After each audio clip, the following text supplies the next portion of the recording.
semuanya. Assalamualaikum warahmatullahi wabarakatuh. Waalaikumsalam warahmatullahi wabarakatuh. Good morning, teachers. Today, we're from Group 1 will present the result of our work and our discussion that we have just provided on about accounting cycle in oil and gas companies. But before we start, let us introduce ourselves. Starting for me, my name is Asma Sarah, number 19, as the moderator, and this is my friend. My name is Aula Asinta Putri, number 6. My name is Amelia Karumara Henry, number 11. My name is Aika Kansama Amanda, number 17. My name is Chika Ratana, number 21. Alright, that's all about us. Now let's move to the first material, which will be explained by you. Baik, materi pertama yang akan saya sampaikan yaitu mengenai latar belakang usaha. Jadi, Bapak Ibu sekalian, di sini kami mendirikan sebuah usaha bernama YFL PSK. Usaha kami ini bergerak dalam bidang pangan dan kami menjual sebuah produk bernama Nanaro. Dalam menjalankan usaha ini, kami menggunakan sistem memproduksi produk secara langsung sebelum dijual kepada konsumen tanpa adanya stok persediaan. Jadi langsung habis jual. Kemudian setiap terjadi transaksi pembelian maupun penjualan, kami selalu melakukan pencatatan dengan tujuan supaya kami selalu mengetahui bagaimana kondisi keuangan kami yang sebenarnya. Dan pencatatan ini kami lakukan melalui siklus aplikasi, jadi mulai dari pengumpulan bukti-bukti transaksi sampai dengan penyusunan laporan keuangan. Langkah-langkah kami dalam penyusunan laporan keuangan nanti akan dijelaskan oleh teman-teman saya. And then the next material will be explained by Abia. Thank you, Asla. Next, I will explain the steps in preparing the accounting cycle. The first step is collecting transaction evidence. At this stage, we collect all transactions. There are 4 types of transaction groups. Number 1, cash receipt evidence for money received transaction. Number 2, cash payment evidence for money spent transaction. Number 3, memorial evidence for adjustment, such as supply adjustment. Next, number 4, cash sales not received from the seller as proof of cash purchase of supplies or inventory. Next, setelah kami mengumpulkan semua bukti transaksi, selanjutnya akan dicatat ke dalam jurnal harian internal. Jurnal harian internal ini digunakan untuk mencatat seluruh aktivitas keuangan kami dalam satu tabel, seperti neraca saldo, penyesuaian, dan neraca saldo disesuaikan. Next.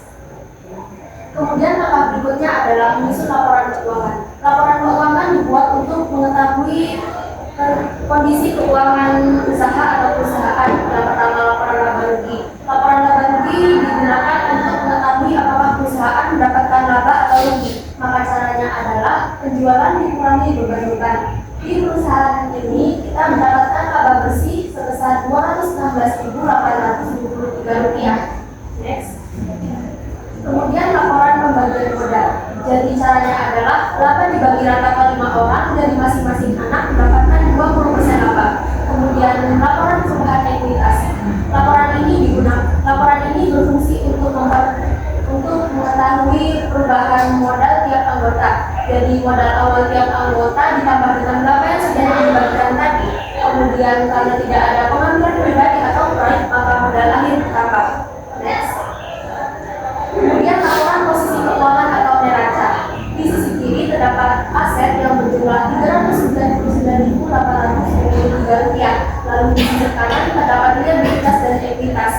Karena liabilitas sangat kosong, jadi yang ada hanya ekuitas yang juga berjumlah Rp399.823. Yang artinya laporan keuangan seimbang karena jumlah aset sama dengan jumlah modal. Next. Kemudian laporan arus kas. Laporan arus kas periode ini berasal dari aktivitas operasional dan aktivitas pendanaan, sehingga dapat diketahui bahwa kas bersih per 28 Februari 2026 ini adalah Rp221.500. Then the next material will be explained by Chika. Selanjutnya itu membuat jurnal penutup. Jurnal penutup biasanya digunakan untuk mencatat pemilah karena tindakan sebenarnya apa modal. Contohnya seperti jurnal kami pada 20 Februari kami menetapkan akun beban perlengkapan, beban penyusutan, dan HPP. Di sini karena kami mendapatkan laba, maka akun dari Titisan laba ini adalah modal pada kredit. Jadi pada jurnal tersebut kami meletakkan Titisan laba pada modal sebesar Rp215.000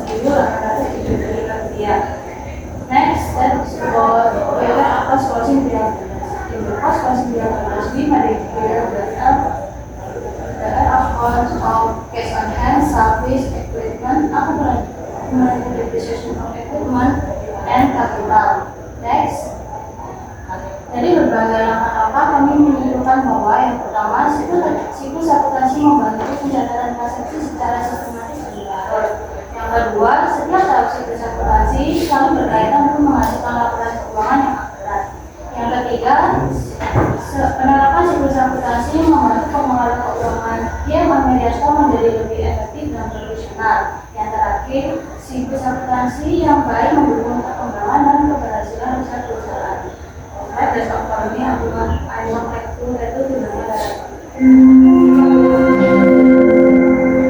Saatnya jam kedua dimulai. It's time to begin the second lesson. Alright, that's all from our presentation. Now we would like to open a question and answer session. Is there any question or suggestion? Please feel free to ask. Bisa kembali ke slide yang di jurnal pengeluaran kas.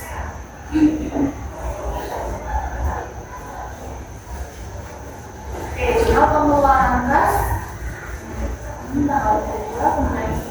Oke, kemudian ke kartu persediaan. Ini kartu persediaan. Oke, kalian cari kartu persediaan kalian itu dimulai di tanggal 5 ya. Oke, back lagi ke pengeluaran kas. Di situ di tanggal 2 dari atas itu tanggal berapa? Tanggal 2. Tanggal 2 kalian membeli persediaan. Ketika kalian membeli persediaan, otomatis kan kalian juga mencatat di kartu persediaan, ya kan? Sejumlah 45.000. Nah, tanggal 2 sejumlah 45.000 di kartu persediaan kalian, kenapa tidak ada nominal sejumlah itu? Jadi sebelumnya di spreadsheet itu kita mengerjakan ini inventory card ini itu berdasarkan bahan-bahan tentunya. Jadi nggak langsung ambil. Jadi tanggal 2 itu ada di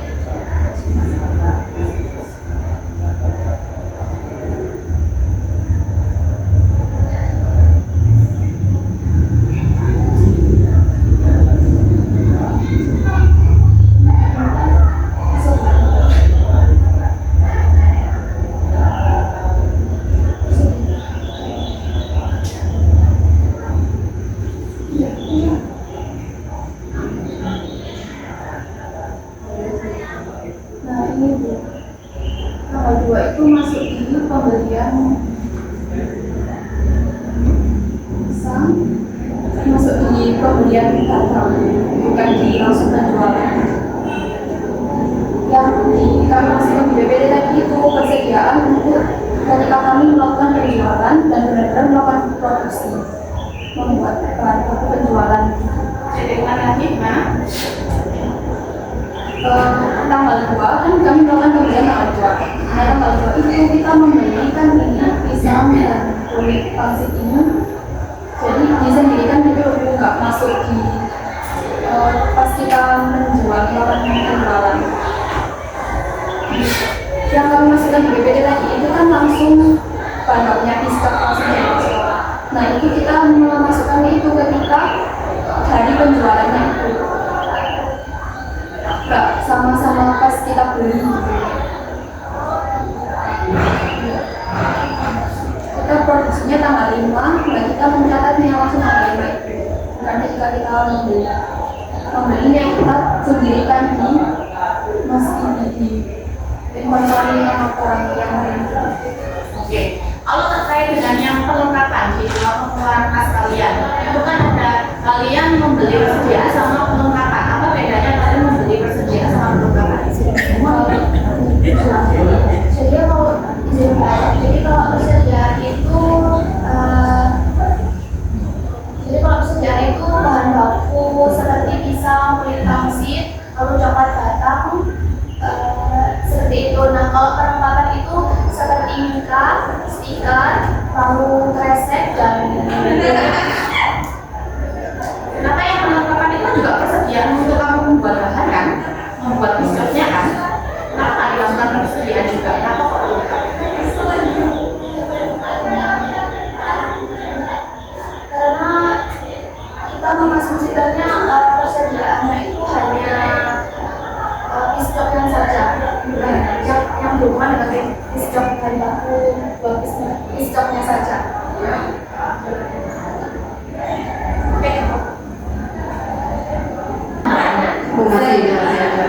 Ya, sebenarnya yang apa saya kaitkan ya. Kalau kita di sana apa?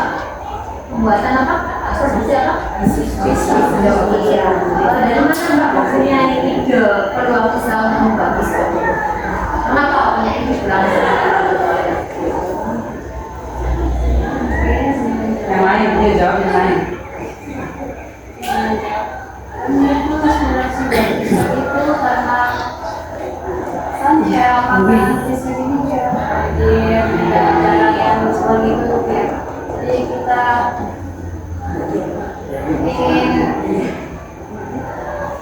ingin menjual lagi dengan kayak varian coklat. Jadi itu biasanya kan kalau desa pada umumnya kan yang kayak kecil-kecil gitu. Jadi kita ingin membuat yang beda dari orang-orang yang kayak di desa gitu.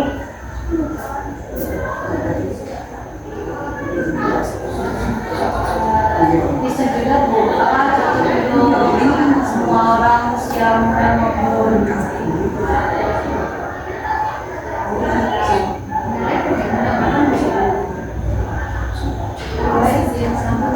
karena dari hasil analisis SWOT kita itu yang kita lakukan itu oportunitas peluang dan juga kelebihan yang kalau kita dapatkan dari itu juga relevan masih banyak di peluangnya karena kan ini tuh juga makanan yang enggak yang familiar juga bukan pisang juga kulit pangsit itu di lidah semua kalangan itu kayak masih match gitu anak-anak maupun orang tua itu masih mungkin. Bentar, satu lagi ya. Satu lagi. Konfirmasi saja. Tadi kan usaha pisang coklat dari atau pincong itu kan karena peluang, ya, karena peluang. Dari satu kelompok ini kan 5 murid ya, 5 murid. Adakah yang memang sudah terbiasa dari kecil ini keluarganya pengusaha? Ada sih. Enggak usaha. UMKM atau usaha kecil menengah atau PKL, bukan praktek kerja lapangan dari pedagang kaki lima ada. Pak. Nah. Keluarga saya apa ya, jadi kakak saya itu pernah jualan kaki lima itu kayak kayak jual pisau kayak ayam bakso jadi Sudah terbiasa ini. iya Sudah terbiasa dan hasilnya kan bisa sebesar ini tuh anaknya. Iya. ya Pak. Berarti kan paling tidak berangkatnya dari TikTok ini. Syukur dari keluarga yang sudah merintis pedagang kaki lima. Ya, paling tidak bukan peluang saja, mensyukuri apa yang sudah dilakukan orang tua. Saudaranya berapa? 4 bersaudara. Selama ini ekonomi tertutupi.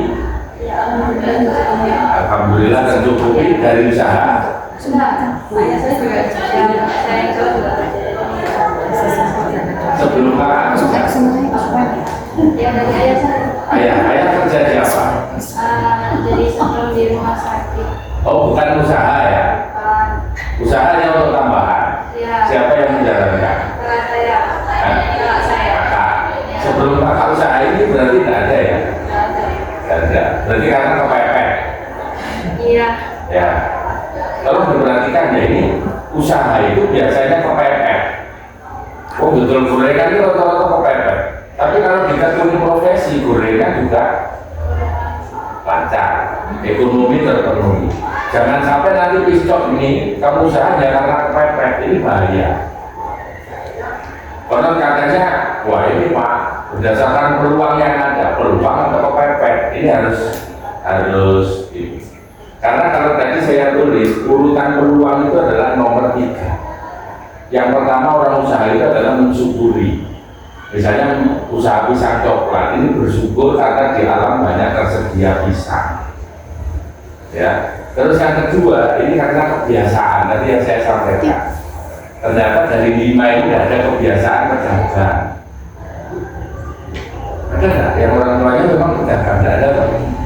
Ada. Ini jangan coba-coba ngambil peluang itu kalau tidak ada kebiasaan. Terus yang ketiga ini peluang, yang keempat ikut-ikutan. Nah ini banyak terjadi di masyarakat itu karena ikut-ikutan sama peluang. Jadi yang kebiasaan. Ya ini tolong dipahami kenapa usaha-usaha yang jalan di Kota Malang atau bahkan di Indonesia itu Cina. Karena Cina itu terbiasa mulai kecil usaha. Ya, mulai kecil. Bahkan anak Cina itu belum jadi guru ada enggak? Enggak ono Cina itu saenake sekolah kok gurune tekan Cina itu enggak ono. Ya. Itu makanya ini kalian nanti kalau sudah berintis usaha tolong hitung. Jangan hanya karena analisa SWOT ini peluangnya, peluang atau itu kan ya. Makanya kalau kamu niat jadi usaha harus banyak latihan, ya, banyak latihan. Ya paling tidak disyukuri itu tadi yang pertama. Jangan menganggap misalnya berdekatan kaki 5, biscok kalangan bawah rendah jangan. Tapi kalau itu digeluti, ya tadi untuk menutup ekonomi kakaknya juga moro-moro usaha apa tadi? Jualan ya. Tolong dicumpuni, jangan sampai terjadi orang usaha itu hanya karena kepepet. Ya, mungkin itu masukan saya dirubah. Meskipun analisa SWOT itu ada